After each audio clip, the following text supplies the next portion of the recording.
Welcome to Traders Cast with a very special guest today, Charlene. I'm so glad that you're here, and I'm looking so forward to this episode because we were just previously talking about so many things in the industry and actually outside of the industry that happen to affect the economy very big. But before we get into all those interesting topics, why don't you tell our community who you are, where you came from, and where you are today, and where you want to be in the next 6 to 12 months from today's episode onto the next that you're back onto the podcast.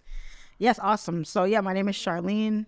I've been a Forex trader now for roughly 6 years, which is the same amount of time that I was a police officer right here in Miami, actually right here in downtown Miami. This is where I worked. I am a mentor, a trader and a mentor. I have my own student community base, and I live trade on YouTube every day. So that's pretty much who I am in a nutshell. There's not much more to me. Kind of a simplistic female, so that's what it is. And where I want to be in 6 to 12 months, I haven't quite thought about that in detail yet, but I do want to be one of the biggest names in the industry to represent the females. Yeah. Because I feel like when I first started out, we didn't have a very big female, to look up to in the industry. It was all guys, Exactly. So it was tough. It was tough for us. So I'm looking like, man, where are all the girls? So I say, you know what? There are no females out there. Let's create some. Yeah. So I decided to be one of the first. I think you are one of the biggest because I can't really think of anyone else. I could think of just like one or two other girls that are actually making a huge impact in this industry. And you're one of the people that comes into my mind when I think about a female in the Forex industry. With that being said, what essentially got you into the Forex industry? Because you were a cop for 6 years. Yeah. And were you a cop and then you got into the industry, or all happened at the same time? I was a cop first, but for a short time. I was only a cop for maybe less than a year. Okay. So I actually got approached with it twice.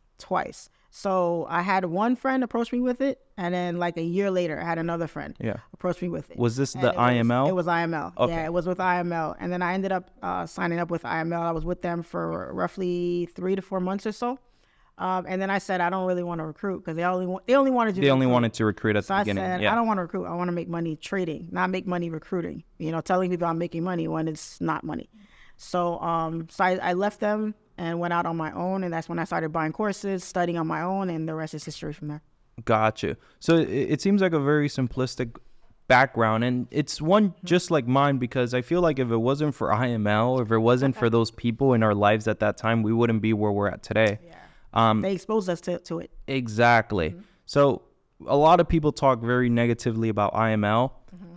The recruiting aspect of it, but the fact that it was the company that exposed us to the industry, I'm forever grateful for. Because if it wasn't for that company at that time, on that day, me paying the $235 at the time, I wouldn't be where I'm at today. So I'm very ultimately grateful for IML. I just feel like a lot of people want to grow outside of a company, want to grow outside of the circumstances that they're in. And that's why they look elsewhere for a different course of action, a different course in teachable or learnable education in this industry. And from there, they start to develop their own psychology, their own strategy, their own personality in the market. And essentially, that's where they start building their own success. My success was built upon me taking action and making the decision that IML is not going to work for me because I'm not the biggest recruiter. I'm tired of working at Amazon. So one day at 1:30 a.m., I just walked out of the warehouse. Wow. And what I did to begin my career was I started a Telegram group. And the reason I started the Telegram group was because there was a few coworkers who would always see me trading. And I was not making anything significant at all. If anything, I was losing my bi-weekly check every month or so. But they would always see me trading. And even though I was losing, they were still quite curious because they're like, if you're losing, what happens if you win? Right. And they're like, hey, if you teach us, we'll pay you. So I had 5 people paying me $100 a week. And I'm like, wait, that's $500. In Amazon, after taxes, I was making like $600 because I would do a lot of overtime. Yeah. And I'm just like, I could really teach people how to do this. But at the time, I wasn't even profitable. I was teaching them the beginnings, the basics. Right. And if I were to tell myself something back then, I would say, you shouldn't have done that. You should have waited to become profitable to then teach. But it's mistakes that I've learned. Well, But they asked you first. exactly. Not like you went to them. Yeah. There's a difference. Yeah. But now that I'm much more educated, the way I see it is I see it as like, am I really helping someone out? And if I'm not helping them out, I wouldn't even teach them. That's why I rarely teach. I don't teach anyone because I don't want to pour all my effort into someone that's not going to take it as serious as I did. So at 1:30, I walked out of the warehouse and I started teaching people through a Telegram. And essentially that decision is what ultimately led me to get to the success that I am now. Not overnight, but when people look at the Instagram, it looks overnight, if that makes sense. Okay. So that's where Instagram in our industry is a big lie, because they may see you. They don't know you've been trading for 6 years, but they see the Lamborghini Urus, they see the nice lifestyle, and they think, oh, this person just accomplished it overnight. Why am I not accomplishing it after being a year trading? If that makes sense. Yeah. What do you think about that? It looks like an overnight success. And I saw a quote once that said, it took 5 years for me to become an overnight success. Yeah, basically. I like that quote. Yes. And it's the truth. It's the truth, because a lot of people don't really notice the grind. They don't know. They'll see you studying late at night. Nobody posts that. Nobody posts the hard stuff or the nights that you blew accounts or you cried yourself to sleep or you didn't know how you were going to make rent. Nobody posts that. They only post the highlights of their life. So what I think about that is I don't think that's ever going to change, because social media now is more about positivity more than anything. So people like seeing people be happy. They like seeing you on vacation. People are paying for subscriptions to look at people's stories, to watch someone else live their life. That's crazy. It was just crazy to Yeah. me. Crazy to me. So I look at that and I say, wow, that's what people want to see. So if this is what they want, give them what they want and let them believe whatever they want, because they're going to believe it anyway. Exactly. You know, you said just now you felt some kind of way because you felt like you weren't teaching them anything because you were a beginner. Yeah. But you're a beginner in your own right. In their eyes, you had something that was valuable to them. The information. That you could give them. And who knows, they could have took that information and took off with it like you and I did for IML. So I think it's all about perspective and how you look at something. And it's all about, like you said, you don't want to teach anyone that's not going to take it as seriously as you. But do you really know how serious they are? If that's up to them. You give them the information and what they do with it is on them. But you did your job. You gave it to them and you got to let them walk on their own 2 feet. Yeah. One of the biggest things that showed me if someone was serious or not was their determination through a course of time. Because there's some people that, like yesterday, I posted a post on Instagram that I posted to people, hey, who wants to play Call of Duty with me? And someone actually added me as a friend, and he's like, hey, man, I've known you since we were 10 years old. We used to go to the same MMA school together. And I'm like, that is fucking crazy. I don't even know who this person is, but he knows me. And apparently when we were 10 years old, we trained together for a whole year through middle school. When we were in the 6th grade, I believe, that's what he told me.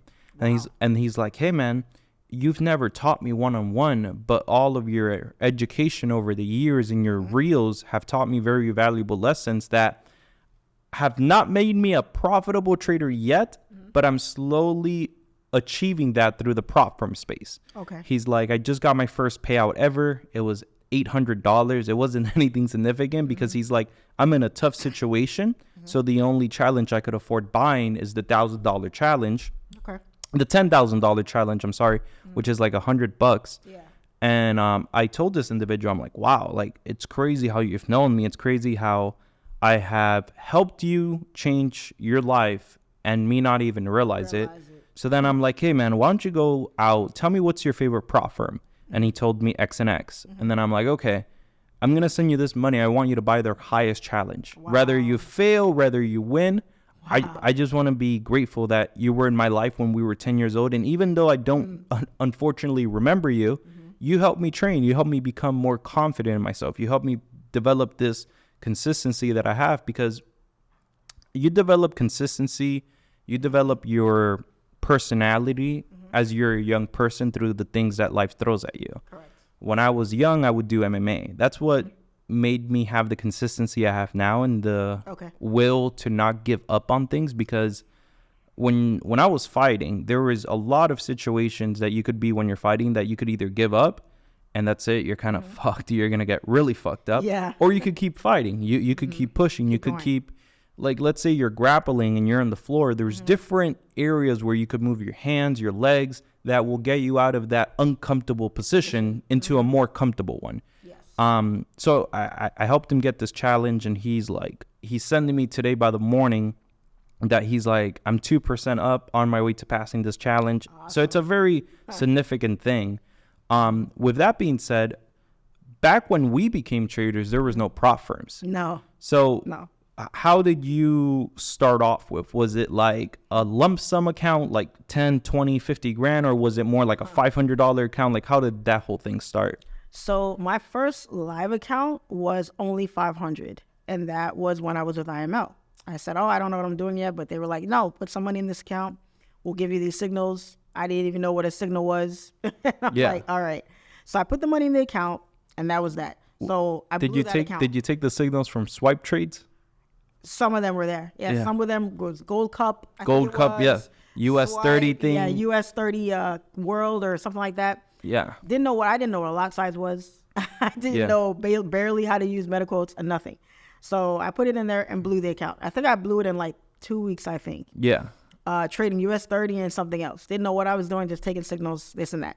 So once I left IML, I didn't fund any accounts anymore after that. Basically what I did was I started buying courses, and I started studying. Then when I started seeing, like, I was following other traders, watching them make money, I'm like, man, I want to make this money too. I didn't really know what I was doing yet, but I was anxious to make money right away. So I went and I funded the account some more. So the money that I came up with to fund my account came from my job, and it came from overtime, because there's a lot of overtime. Yeah. Miami is like the heart of the tourist area here. So there's, Art Basel, there's concerts, Heat Games, Ultra, all kinds of big time events that come down here, and they're here year round sometimes. And those events were paying like $300, $400, $500 an hour sometimes. Wow. So for you to do overtime. Yeah. To do overtime. Yeah. So, like Ultra itself, you can make $1,000 a day just working Ultra, and Ultra was here three days, Friday, Saturday, Sunday. And sometimes it was here for 2 weeks. So you were making $1,000 a day in those 2 weeks, which was awesome. So I would work overtime like nobody's business. Did you work overtime at Ultra? And if you did, I did. Was it chilling, or was it like crazy? It was chilling. Oh, it was chilling. Nice. See, it depends on your posts, because everybody gets different posts. But usually for events like that, like concert events, you're just kind of security. You're just walking around, make sure everybody's okay. So if someone, passes out from the heat, or there's a lot of drug activity. From the heat. From the heat, all right. Yeah. If they pass out or something happens, we call fire rescue. We just keep them cool until fire rescue gets there. We let them do their job, and then that's it. So it's chill. You're just walking around. You're just there for show, basically. What's the street by Carrot Express, the street right next to it, by Miami-Dade College? They set up some huge tents there last year for Ultra. It was just full of people passing out, Yeah, I don't remember. I don't know the exact street that. Where Miami-Dade College is, right? Yeah. Basically, they build up tents, right? Where if anything happened to the people at the event, bring them over they'll there. bring them. Oh my God, I passed by because I was walking to go to Carrot Express. And I'm just looking at these people, and I see them looking at me, and I'm like, damn, you look fucked up. And it's only 5 p.m. Yeah. Ultra typically starts like around 3. 11 in the morning. 12. Yeah. So they start pretty early, but I'm like, if it's only 5 p.m. and you're here. Yeah. Bro, I imagine how crazy these tents get, like around 10, 11. Let me tell you, the drug dealers out here, that's the biggest event out here is Ultra. They're out there in Ultra. You never know who they are. They're out there like they look like they're coming to party. No, they're coming to do business. Yeah. And it's huge. So anyway, we have events like that come out here, and we get paid a lot of money to work them. So I say, you know what? I'm going to use this job as leverage to get me where I really want to get to. So I didn't like my job, but at the same time, I thank God that I had it, because if I didn't have it, I don't know if I would have lasted in trading, because trading is expensive. It's brutal and expensive. And it's tough. So if the people and that's why the prop industry is so huge, because the average person doesn't make that. They don't have that extra money laying around to just, risk in the market. So when you have a prop company that gives you, leverage, basically, now you have a kind of leg up in the industry. So, but no, I've always traded live. I've tried the prop accounts a couple times. I've never been funded. Never been funded. Me neither. I passed a challenge. I passed the first challenge and I could never get through the second for whatever reason. And I think I've done it maybe 4 or 5 times. Yeah. I did it on 2 different. I only use 2. There's so many of them now. There's so many. They're popping up left and right. I kind of hate how there's so many. And I'll explain why. But I've never been funded myself. And the reason why is because my strategy just doesn't go with their terms and conditions. Exactly. The risk management. No. In my strategy, the risk management's there, but what doesn't go against any of their terms and conditions is actually the hedging aspect. So I like to hedge when I'm in a negative position in the market to get myself out of the negative position, essentially.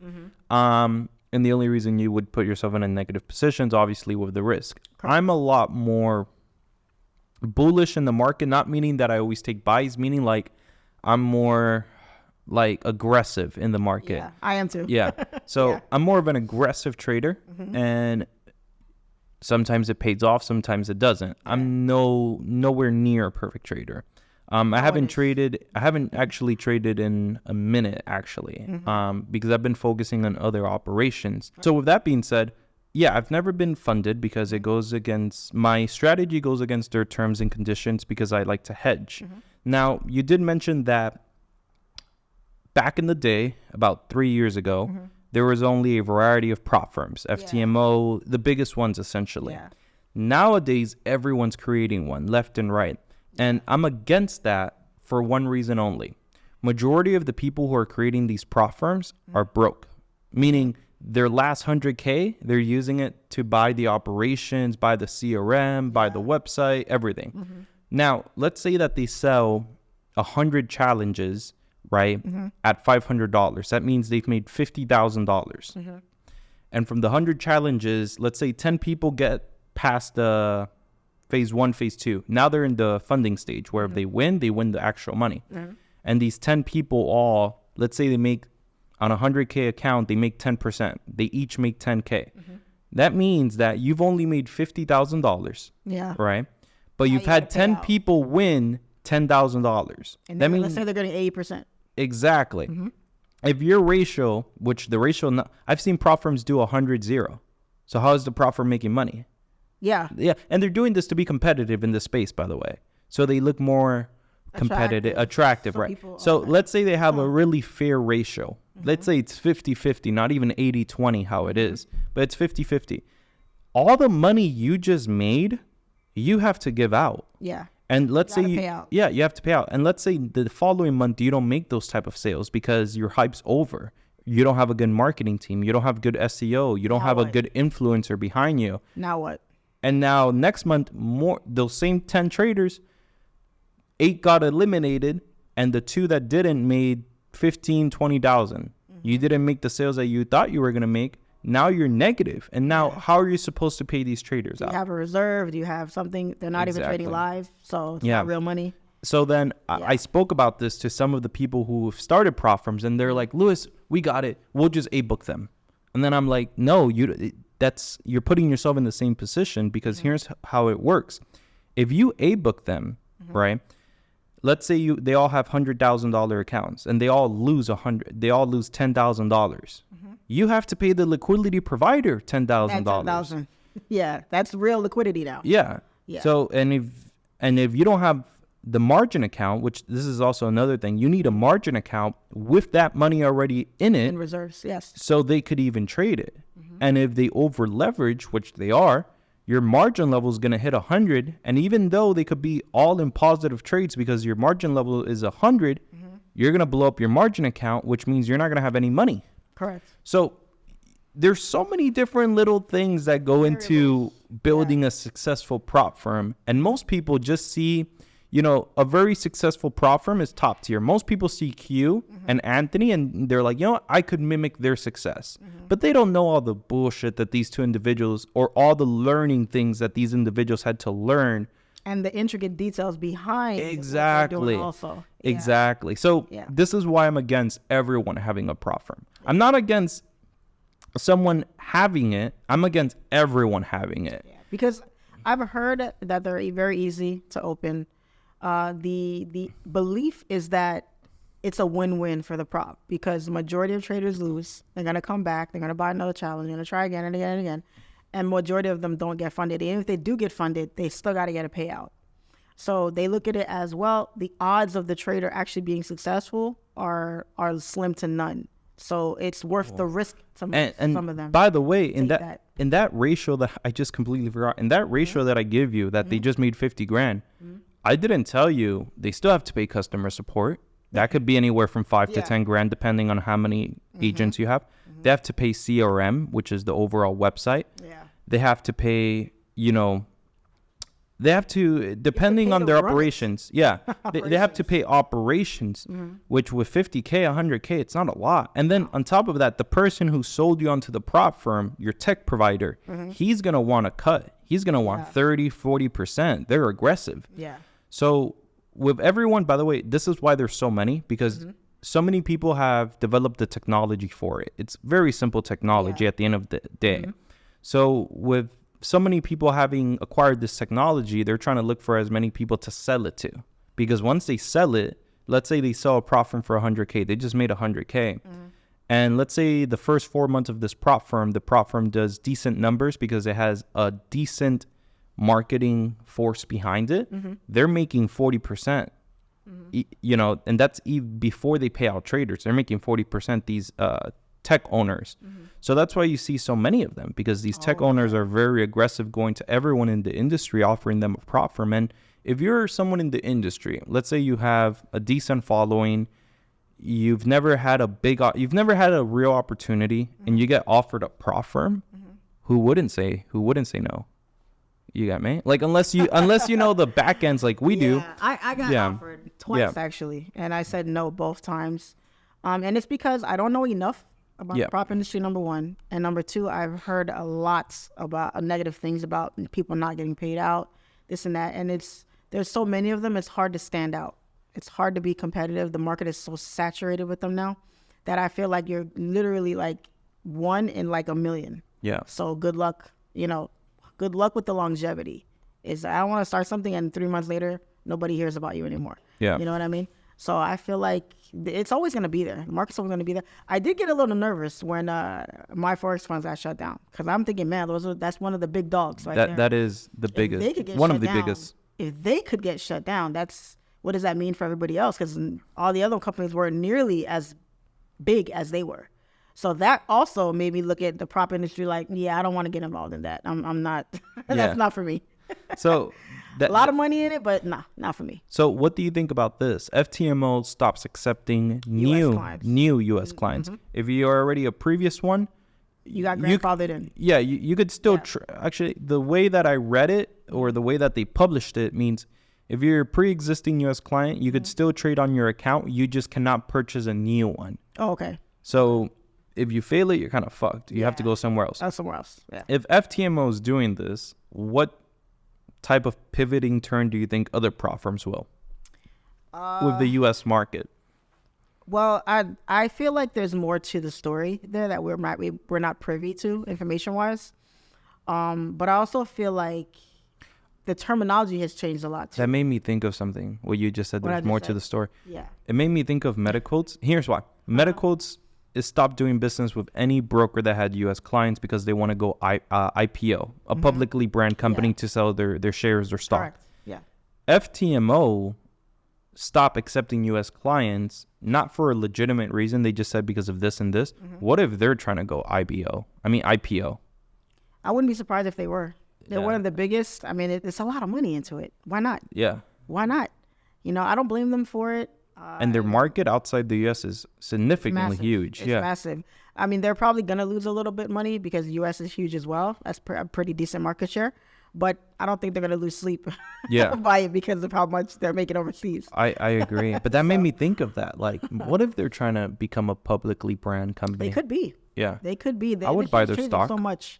Yeah. The industry is trading so much. I think it's going to get to a point where we don't even need to trade anymore. We can invest into trading infrastructures and let that money work for us. I think that's sooner or later, the profitable traders that actually, are looking past the charts, I like to call it, are the ones that are going to see these opportunities and be able to take advantage of them before anybody else. So if FTMO is brewing something in the background, or all these other companies are brewing, I think there's going to be opportunities where traders don't have to just trade anymore. They can invest in the back end of trading and make their money that way. Or they could trade as well if they want to.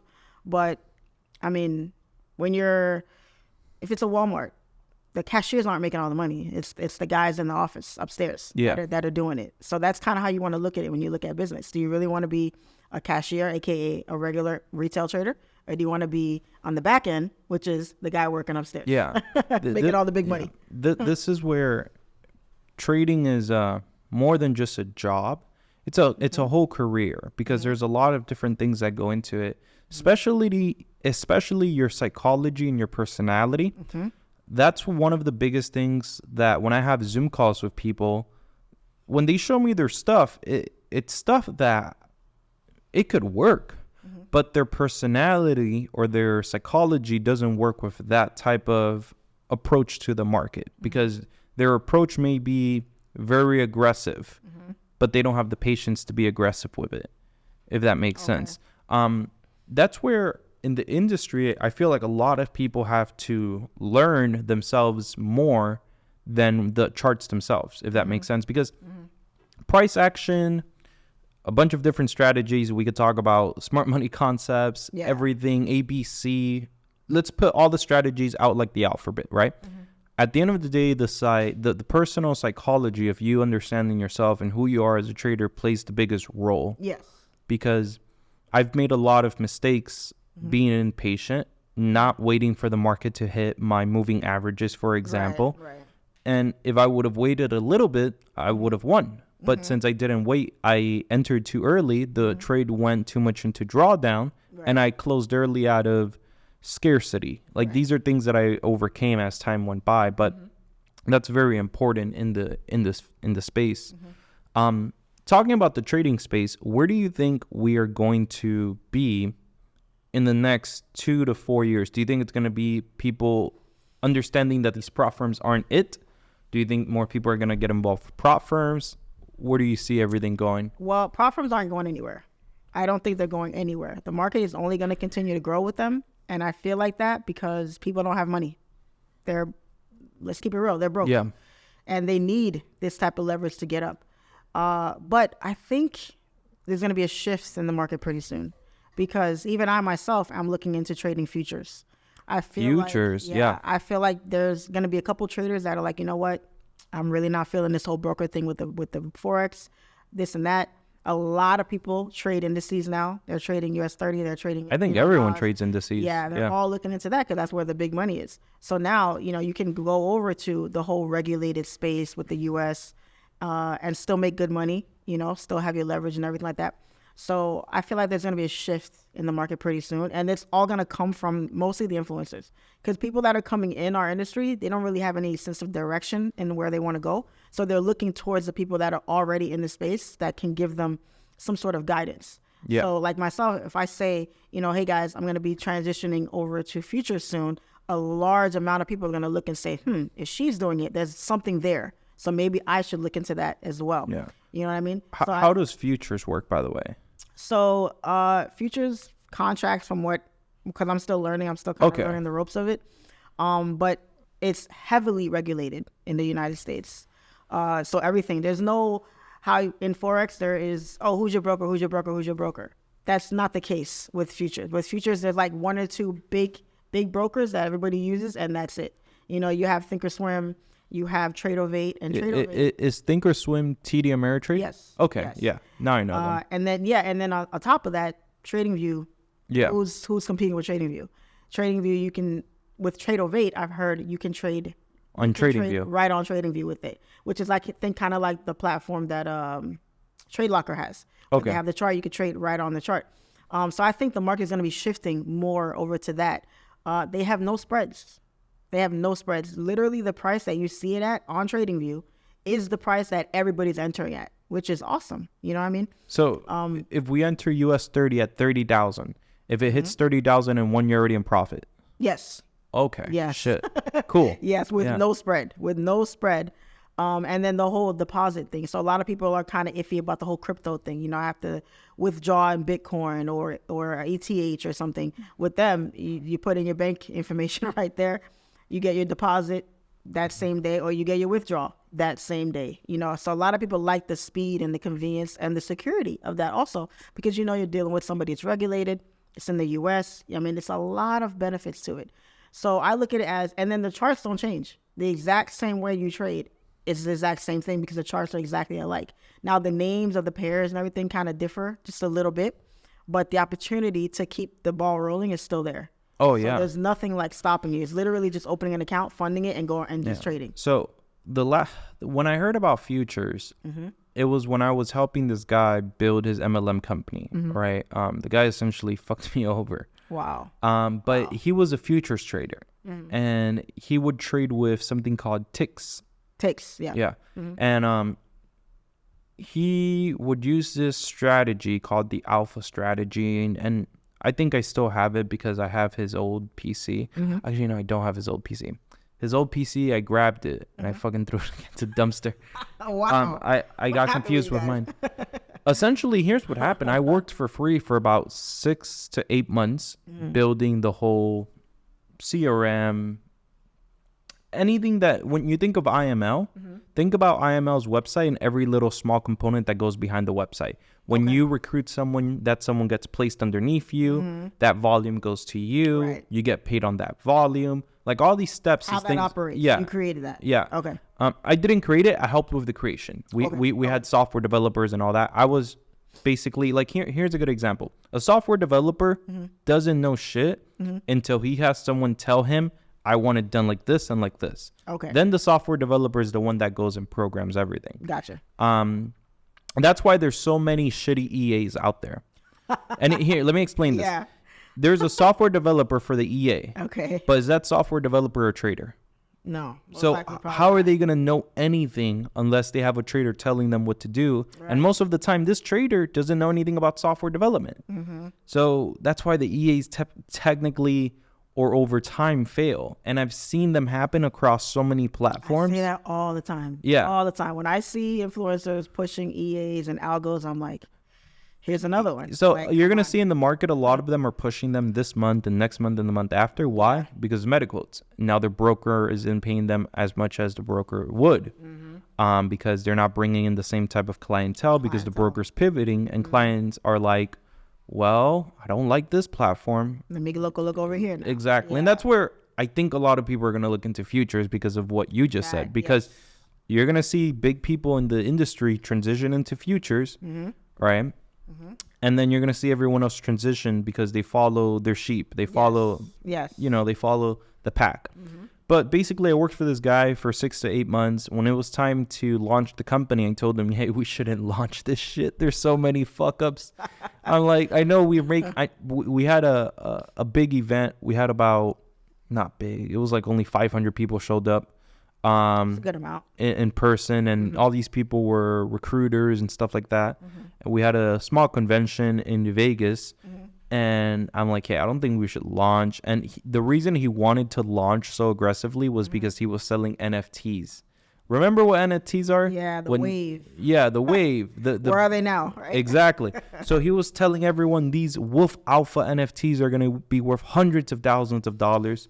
I almost got fired 2 months before the convention because I told everyone was asking me, Louis, should I buy this NFT? I'm like, fuck no. I'm not buying it. Why should you buy it? And the reason why is that I hated all NFTs. I hated the ugly looking monkeys. I hated the bananas. NFTs, what purpose do they serve? Exactly. I never understood it. Yeah. I never understood it. It was made up currency, literally made up. Yeah. Out of thin air, almost like Bitcoin. Yeah. It's almost made up currency. I don't know what the wave was. I think it was the whole Yeah. sheep following the Yeah, pack. That's it what was. Yeah, so so people are like, well, NFTs are this and this and this, and this NFT is gonna grant you into rooms that you would never be into if you don't own this NFT. And it's like, Some people I'm didn't like, know what NFT stood for. yeah, I'm like, it's all bullshit. You know, Yeah. the reason that Bitcoin is in bullshit is because more and more platforms around the world are accepting it. Yeah. There's a supply, there's a demand for it. Yes. Let's say the demand today stopped, right? No one else wanted Bitcoin besides the people who already own Bitcoin. People will It was still Bitcoin. relevant. It will still be relevant, and it will keep going up and down regardless because there's gonna be a demand of people that want it with the supply of actually using it. So Yeah. with And NFT, once the banks realize how to centralize it, Oh yeah, It's gonna blow up. yeah, after that. absolutely. Yeah. So essentially, it was time to launch this company. The company was named Driven. You're never gonna see it anywhere because they failed. And he launched it. He launched it because of the NFTs. He wanted everyone to invest He launched into. it with all the bugs. Yeah. Wow. Oh, it wasn't bugs. It was insects. It was bad. It was fucking. Wow. Like, here's how bad it was. It was bad that you would sign up, and then let's say you're a big leader and you have 30 people at this convention with you. You sign up first because you're obviously a leader. You send your link out to everyone to sign up underneath you. And from the 30 people, 10 will show up underneath you. The other 20 would be somewhere around. Somewhere else. So now you have to message support for these 20 people, and support has to back. locate them and has to specifically put them under specifically who. And since it's 20 people, it's the tree just gets crazy. So that was a big headache. We had 1,000, 2,000 people sign up on the first day. More than half the company was nowhere to be found in the air. Oh wow. The other half that was underneath the tree was all unorganized. Customer support sucked. So it blew up from the jump. Yeah, Right out the gate. yeah. But then everyone bought into these NFTs. And you know why they bought into them? Because he was giving away a McLaren. He was doing this big giveaway. It's a gimmick. Yeah. Okay. So he's like, if you buy the NFTs, you enter to win the McLaren. The NFTs were 2 Ethereum at the time, or 1 Ethereum. So whatever Ethereum was worth at the time. Yeah, let's see how much they were worth at the time. I'll go Okay. here into my Kraken. Okay. But they were worth 1 Ethereum. How long ago was this? This was recent because NFC. 2021. Right. Okay. 2 years Yeah. ago. Okay. So when we go into all, yeah, that's why. So they were worth. No, I'm sorry. This was in 2020, in April of 2020. Okay. So in April, it was worth $250 For one. for one entry. Okay. For one NFT. Okay. Right. And basically, the way it would work is you buy an NFT, and the NFT you get could be one that's worth $10 or one that's supposedly worth $10,000, right? I feel like I heard of this. I don't know. Driven. I feel like I heard of it. Yeah. So Not Driven, but the model. the model. behind. Yeah. Yeah. So everyone bought into it because everyone thought that they were going to get the chance to win this McLaren. The McLaren was at the show. Back in 2020, a 2020 McLaren was like the hottest thing around. Yeah. Now McLaren isn't really shit. Yeah. So everyone was getting into it like crazy. He made like 250 times 2,000 plus people. That's about Wow. 500K, more or less, 400K. $500,000. Yeah. So the car cost him like 250, paid off the car, and then the other 250 he kept. And then all these NFTs that were supposed to be worth crazy amounts, the first week people were offering other people in the company 7,000, 10,000 for their NFT. Some woman, she had the Rolex NFT. There was 10 Rolexes NFTs, where with this NFT, you would win a Rolex, right? I didn't know what a Rolex was back in 2020, so I thought a Rolex was like prestigious, right? Nowadays, a Rolex could be a Datejust, which is $10,000, or it could be a presidential, which is $100,000. Right. It varies, you get me?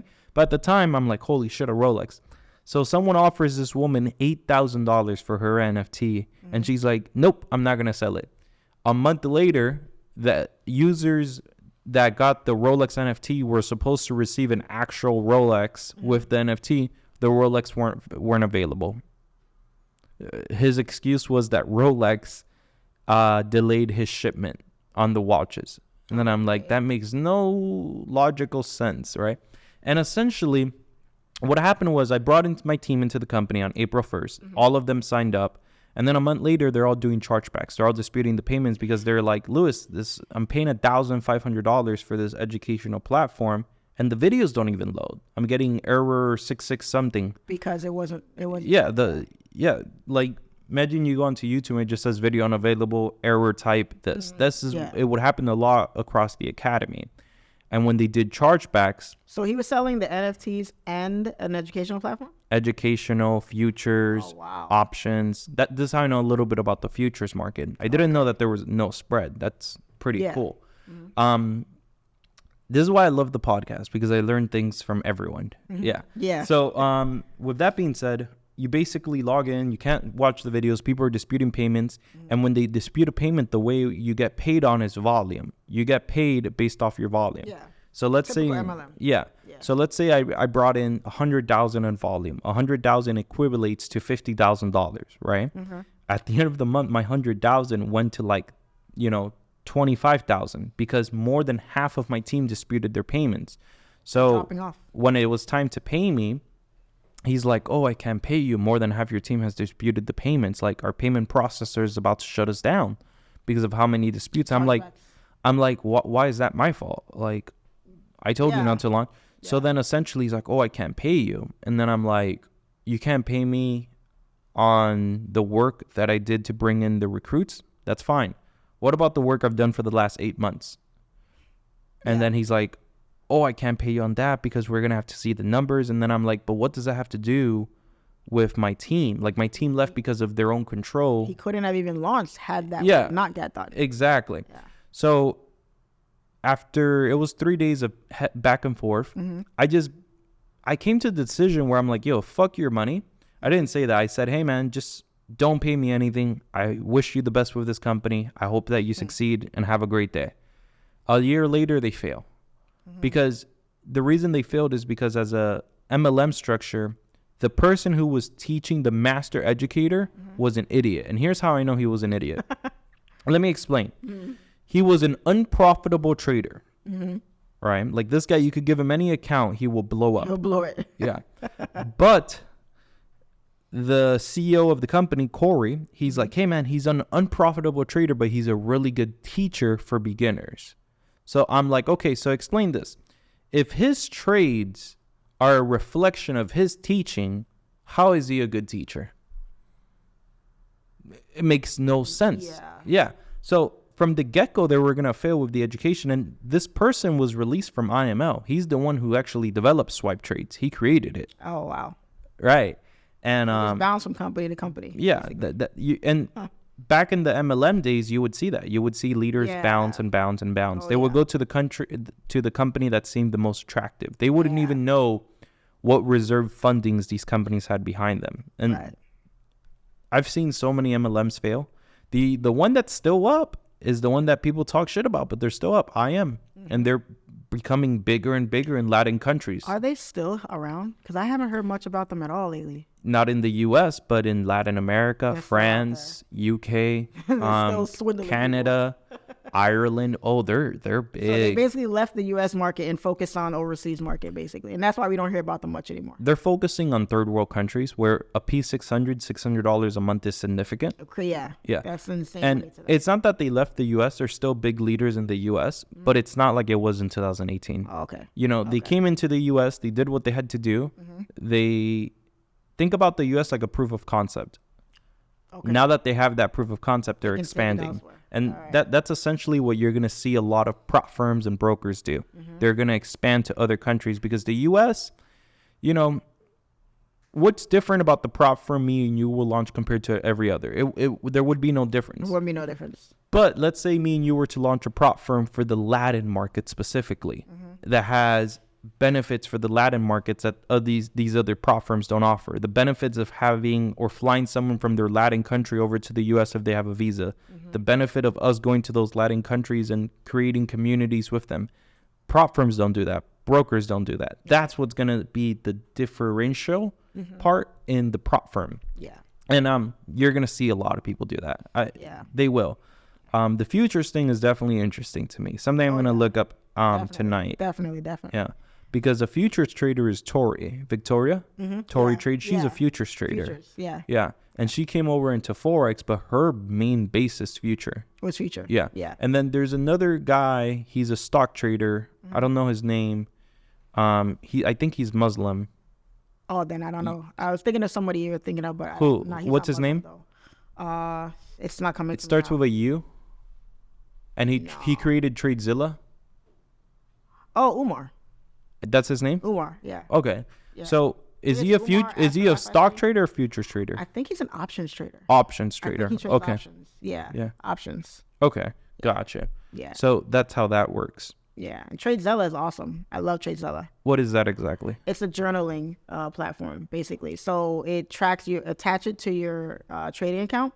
And it has like a calendar. It shows you like if you're profitable this day and not profitable that day. It literally breaks down all of your trades, how many trades you took, what your P&L was on that trade, your risk management, what it was, what was your max drawdown. What was So like an FX book on a like steroids? Pretty much. Nice. I never really use my FX book too much, but that platform is awesome. You can play back your trade on it. It has TradingView integrated on there, so you can go back and like replay in real time. So it'll show the candle going up, going down, going up, going down. You'll see the profit moving, going, and it's really, really good. It's an awesome journaling platform. Really, really good. I've never used a journaling platform. I've always just used an actual journal, like a real journal. Yeah, but I still have my own as well. But it's great to like keep track. If you're one of those people that can't keep your own journal, like you and I, you can use that and it'll journal for you basically because it's attached to your account. So it logs everything for you already. You just have to go in and put the intricate details in. Yeah. Like if you say, hey, today I lost, and you can put in notes and say, I lost because I over leveraged. I closed out, but the trade ended up going my way. And this was the setup that I lost on. And it'll show you a screenshot of the actual trade.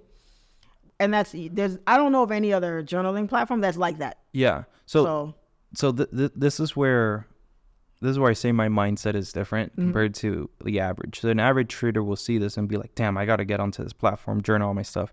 I'm thinking about from the operational standpoint, how many people are they seeing that are failing, but that small percentage that are actually winning? If I was in control of that company and I see that only the 0.01% win, and I've seen this guy's record and whole account, what is stopping me from reaching out to that person and having that person trade for me? Yeah. Like I always think about the bigger things like that. Yeah. And it's like, you think outside the box, not necessarily looking at it like, and I'm positive there's no way they're not doing that. There's a way that they're tracking the people that are or copying the same trades or even copying. Looking at it like, because they're using the statistical data from that information and they're using it towards other things as well. You have the account password. I mean, you have the account number and the account password. And even if it's the investor only, there's real and there's master where you trade, and then there's investor C where you can't trade on it, but you could see it. Right. If they get access to the investor only, they could copy everything. So they're copying, like, I'm not saying that TradeZilla is doing this, by the way, but I'm saying that if I were to have TradeZilla, I would definitely go and copy the best traders in the world. Of course. Because how big is that company? It's relatively big. A lot of traders use it. Do they do futures as well? Everything.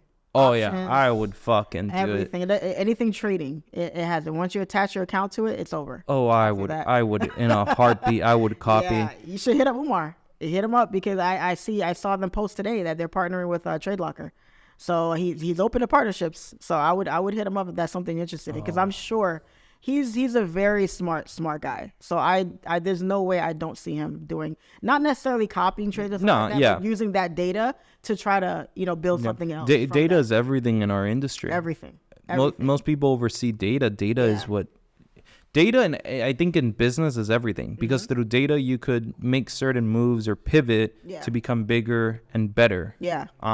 That's where we were talking about the economy and talking about TikTok. A good example that I spoke to you about is, in my opinion, our economy, our country is becoming stupider and stupider, because when you look at the TikTok videos that our youth is seeing, are seeing dancing videos, or it's a video of a girl twerking, it's a video of people making dumb songs. But when you see the videos that are being shown in other countries like China, Tokyo, it's videos of how robots are changing the industry. It's videos on how to perform a math equation even quicker, even though a lot of people may say, well, why would you want to know how to do math when you have your phone? True, but when you're teaching someone who's 6 years old how to perform something quicker without a phone, more efficiently. They're going to look for resources that are not in their hands. You get me? They're going to learn how to problem solve and multitask. And they're not relying just on technology as well. Exactly. So that's where I feel like our country is becoming really, really, in my opinion, stupid. That's the ultimate word for it. For sure. And then other countries like China, Tokyo, Cindy, Australia, they're becoming so well educated with everything. In everything. Yeah. Every aspect. You said you saw a video that was a robot controlling the whole restaurant. The whole restaurant was basically worked on by robots. Like the waiter was a robot. Everything was a robot. I think we're going to see that here in the U.S., but not until like the next 5 to 10 years. It might be sooner than that. And the reason why I say that is because they're looking to cut costs everywhere and raise what, the consumers are paying, but cut their costs. So, the self-checkouts at supermarkets and those are huge. I love them. Yeah, and even with them losing, even with the whole theft going up and everything, they're still implementing that everywhere. The theft thing is actually a benefit to them. How? Here's how. Let's say someone steals something from my company, right? So let's say I'm selling a 12-pack of Coca-Cola for $7, and someone steals that something, right? That is a 100% tax write-off. Oh, from that aspect. So even if they steal it, let's say you spend the money on it, right? You could write it off. And at the end of the day, these companies are looking to write off everything. It's a whole write-off because it's theft. That's why companies I always thought my friend, when we were 12 years old, we would go to boxing and I was very broke at the time. We had these bicycles that we actually stole, right? Because we were broke. I'm very honest about my past. We were broke. So he would always go inside a gas station. What I would do is, when we were riding bicycle, I'll look at the floor and I'll pick up a quarter. 4 quarters was enough for one Gatorade. He, on the other hand, he'll steal the Gatorade. He's like, bro, what do you think? You think this affects Gatorade? Me stealing one? He's like, come on. They're not going to go out of business. Exactly. But I think about the whole, in a way, the checkout or the McDonald's or the minimum wage. Here's what I think about that. Let's say that our minimum wage, I think, is $15 here in Miami, or what's the minimum wage? It's so crazy that you say that. You don't know? It's not that. It's just that minimum wage used to be, what, $7? $7. $8? Yeah. And people used to kill to make $15, $20 an hour. Now they complain. Now that's the new minimum wage. Yeah. So wow. Let me explain to you how the minimum wage being raised is gonna fuck more people than it will help. I'll explain why. Let's say the minimum wage is raised from $15 to $20. Majority of the people in this country work for small business owners. Right. A lot of people work for Amazon. A lot of people work for Publix, for Walmart. Yeah. But the other half work for small businesses. If the minimum wage is raised to $20, inflation's going to be raised, so it could be kind of the same. Everything has to go up to make up for that. Exactly. What do you think is going to happen to all these small business owners that could barely pay $13 an hour to their employees when their employees find out that Publix is paying $20? They're going to go under. They're going to go under. So with all of these small businesses failing, right, everyone's going to be pushed to a big organization, and essentially it's going to mess up more things than it would fix, because now there's going to be an over demand to work at Amazon, work at Publix, and there's only going to be so little supply. Yeah. And the reason there's only so little supply is because now we have less than the entire U.S. task force, or let's only talk about Florida. We're going to have a big shutdown in small companies. Small companies have typically 5 to 10 employees. You multiply that times XXX amount. Right. You have less people being able to afford groceries that just went up to the equivalent of $20 minimum wage. So all those people that lost their jobs, they're going to be fighting the people who have their jobs. Right. And then it's going to create such a fucking chaos and a shit show that the companies are going to win, but the ones that are going to end up losing are all these people. What I think it is, in piggybacking on what you said, it's basically, I feel like it's a gigantic agenda to squeeze out the middle class. I feel like there's going to be rich and there's going to be poor. The old middle class is going to be the new poor, and the old rich is going to be the new super rich. I feel like, because why? What's the whole point of all that? You know what I mean? They're going to have to find a way to balance it out somehow. I mean, gas prices are going down or whatever. It's an election year, so that's probably what it is. I've noticed every election year they're down. But that's why I preach so much in, either owning your own business or having multiple streams of income, because in this day and age, you cannot survive off one income. Even us as entrepreneurs, we need multiple businesses for us to survive. Exactly. We're struggling just like everybody else, and struggle, I mean, we have to pay the bills, and our bills are way higher than the average Joe Blow. So it's an uneven balance, but at the end of the day, we all have to do the same thing. Yeah. So I'm going to end the podcast by saying something I spoke to Jessica. Jessica's my girlfriend. I'm going to end the podcast by saying this. Last night, me and her talked about, we're talking about success, and I asked her, hey, what do you think is better? Getting to success and taking your time to get there, or getting to success and taking a month or overnight success? Which one's better? Taking your time or getting there in a month, which means rushing it? Yeah, rushing it. Rushing success. I'd say take your time. She said take your time as well. Here's what I replied. Time. I replied to her saying, it doesn't matter how you get to success. What matters is maintaining the success. True. Because True. the example I gave her was, how many rappers do you see back in 2020 who were the shit? Like Justin Bieber. When was the last time you heard of him? He still has the same lifestyle. Been a while. But his songs are not on the top of the hit list everywhere. Right. So he got to the success, right, in terms of his music being the most famous music out there, but maintaining it is a whole other level. Of course. So that's what I tried to explain to her, where it's like, it doesn't matter if you get there quick or if you get there quick or you get there slow. What matters is maintaining it. Right. And Consistency. the consistent aspect is what most people fail in, but consistency is doing the things that you don't want to do and doing them like you love them. And essentially, that's how you're going to build discipline and consistency, and you're going to get to the next level. 100%. Yeah. With that being said, I appreciate you so much coming onto this podcast. I feel like our audience has learned so much about you and so many different things that are going to help them propel forward. So I'm truly grateful that you came on, and I really appreciate you. Definitely. Thanks so much. Thanks for having me. Yeah.